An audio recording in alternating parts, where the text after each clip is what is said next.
আসসালামু আলাইকুম, আশা করি সবাই ভালো আছেন। আলহামদুলিল্লাহ আমরাও ভালো আছি। আজকে আমি একটা পার্টিতে যাব, আমার একটা দাওয়াত আছে। সো দাওয়াতে যাওয়ার আগে আমি রেডি হব, তো ভাবলাম আজকে গেট রেডি উইথ মি আরেকটা ভিডিও আপনাদের সাথে শেয়ার করি। তাই রেডি হওয়ার আগেই আমি ভিডিও বানানো স্টার্ট করে দিলাম।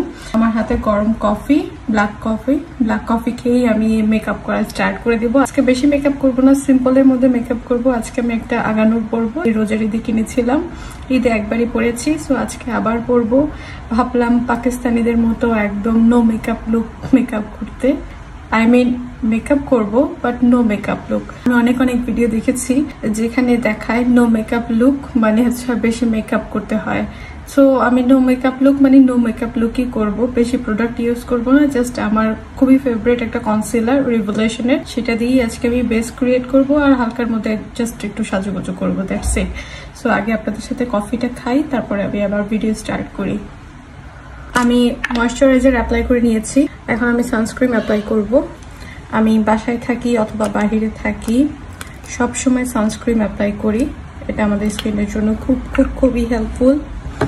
সো আমি কখনো সানস্ক্রিন স্কিপ করি না, আর এই সানস্ক্রিনটা আমার খুবই ফেভারিট। আমি এটা ছাড়া অন্য কোনো সানস্ক্রিন অ্যাপ্লাই করি না।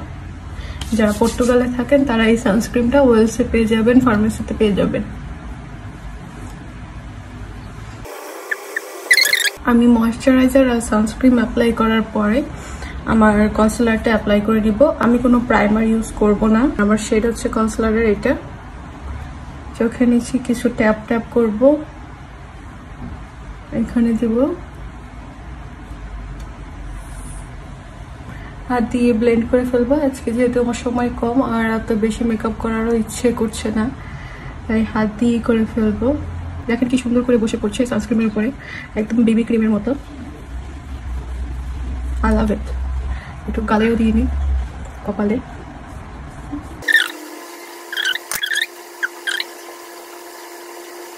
কি সুন্দর করে বসে পড়েছে। আমি আর কিছুই অ্যাপ্লাই করবো, W7 এর এই লুজ পাউডারটা দিয়ে পুরো মুখে ব্লক করে দেব। এখন কি করে ফেস পাউডারটা অ্যাপ্লাই করব।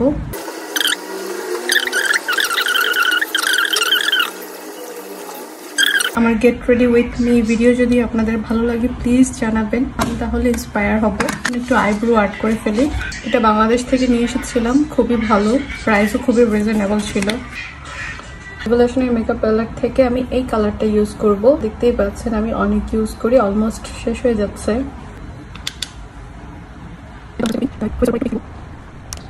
আইল্যাশটা কার্ল করব, কার্ল করে মাস্কারা অ্যাপ্লাই করব। সেন্সরের মাস্কারাটা অ্যাপ্লাই করব।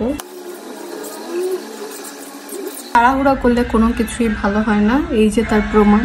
আইল্যাশ পরতে গিয়েছিলাম, আইল্যাশের গ্লু চোখের নিচে পড়ে গিয়েছে। তো চোখের নিচে আবার নতুন করে আবার কনসিলার ইউজ করার কারণে চোখের নিচে মেকআপটা নষ্ট হয়ে গেছে। মেকআপ একবার করার পর যদি আবার রিটাচ করা হয়, সেই মেকআপ কখনোই আগের মতো পারফেক্ট হয় না। সো মনটা আমার খারাপ হয়ে গিয়েছে। যাই হোক, এ নিয়ে যেতে হবে, কারণ নতুন করে আবার মেকআপ করা আমার জন্য আর সম্ভব না। মনটাই খারাপ হয়ে গেল। আইল্যাশ পরেছি, একটা হচ্ছে উপরে, ঠিক আছে, এটা পারফেক্ট আছে, এটা আবার একটু উপরে উঠে গিয়েছে। এখন আর ঠিক করার সময় নেই, যেমনটা হয়েছে তেমনই এখন যেতে হবে। আপসেট, বাট কিছু করার নেই। একটা নুড লিপস্টিক অ্যাপ্লাই করবো, নিচে ডার্ক পিঙ্ক কালারটা অ্যাপ্লাই করবো।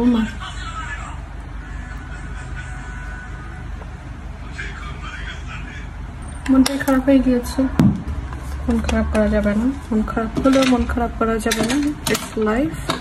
কেন যে এত ব্লাশ আমার পছন্দ, লাল্লু করে ফেলি পুরো ফেস ব্লাশ লাগাইয়া। I like it. Now I think perfect. Now to highlighter use করি, চিক। This is my no makeup look. তেমন বেশি প্রোডাক্ট ইউজ করিনি, সিম্পলের মধ্যে করেছি, আপনারা দেখেছেন। বাকি কফিটা ফিনিশ করি। মেকআপ করা ফিনিশড, নিচে ড্রেসটা পরাবো সেটা আপনাদেরকে দেখাই। This is the pretty pink. পরে ফেললাম আমার ড্রেস। আমার ড্রেসটা কেমন লেগেছে?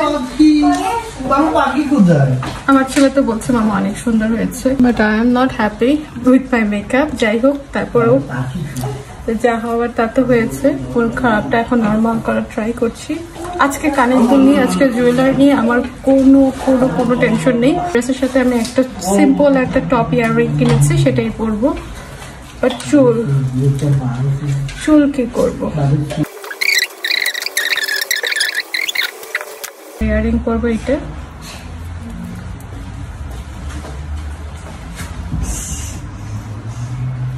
So this is my final look. আশা করছি আজকের ভিডিওটি আপনাদের কাছে ভালো লেগেছে। আজকের জন্য এইটুকুই। ইনশাআল্লাহ নতুন করে নতুন ভিডিওতে আপনাদের সাথে দেখা হবে। ততক্ষণে অনেক ভালো থাকবেন। আল্লাহ হাফেজ।